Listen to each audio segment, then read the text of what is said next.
Good evening and welcome to Tuesday's edition of the Regional News. We begin with news from Brazil. Brazilian President Luiz Lula da Silva was rushed to São Paulo overnight for emergency surgery to drain a bleed in his brain linked to a fall in October, and he will remain in hospital until further notice. The 79-year-old Lula is well and being monitored in the intensive care unit after the successful operation, a medical note published by the government said. Presidential spokesperson Paulo Pimenta said in a radio interview that Lula would likely remain in the ICU for another 48 hours, with contact limited to his medical team. He is stable, conscious and calm, Pimenta said. There have been increasing health concerns about the aging president, a standard-bearer who is halfway through his third non-consecutive term. Weak results for his Workers' Party in this year's municipal elections underscore the lack of a clear leftist successor if he chooses not to run for re-election in 2026. Lula has curtailed travel in recent months while doctors monitored his recovery from trauma to the back of his head when he fell at home in late October, requiring stitches. During talks with congressional leaders on Monday evening, Lula complained of a worsening headache and ended the meeting so he could go to the hospital in Brasilia.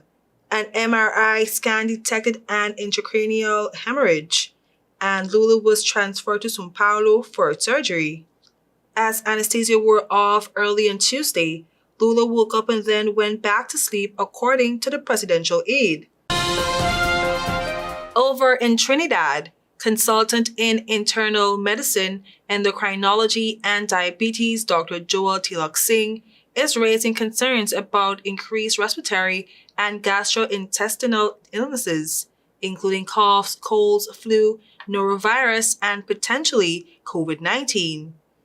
Tilak Singh called on citizens to get tested once they fall ill and to stay away from antibiotics, which he said does nothing to help. He emphasized that the lack of widespread testing makes it difficult to pinpoint the exact cause of the surge in the illness. He warned that these illnesses could spread quickly and have serious consequences, particularly for vulnerable groups. Older adults, people with underlying health conditions like diabetes, hypertension, heart disease, or kidney failure, pregnant women, and infants and young children are at greater risk, he said. To protect against the spread of illness, Tilak Singh urged the public to take precautions. We tell you now that around 180 people were killed over the weekend in Haiti after attacks that an NGO said were ordered by a gang leader who suspected his child had been made ill using witchcraft. A red line has been crossed, the office said in a statement, adding it would mobilize all forces to track down and eliminate those responsible. It said the victims were mostly elderly. The National Human Rights Defense Network, an NGO in Haiti that monitors state institutions and promotes human rights education, said on Sunday at least 110 people, all aged over 60, had been killed. It later said the death toll could be higher and cited witnesses as saying that bodies were burnt in the streets, including several young individuals who were killed attempting to save residents. Tight gang control, including the restriction of mobile phones use, has limited residents' ability to share information about the massacre.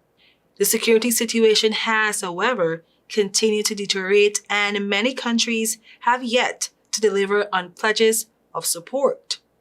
I am KERESE Gonsalves. Thank you for watching.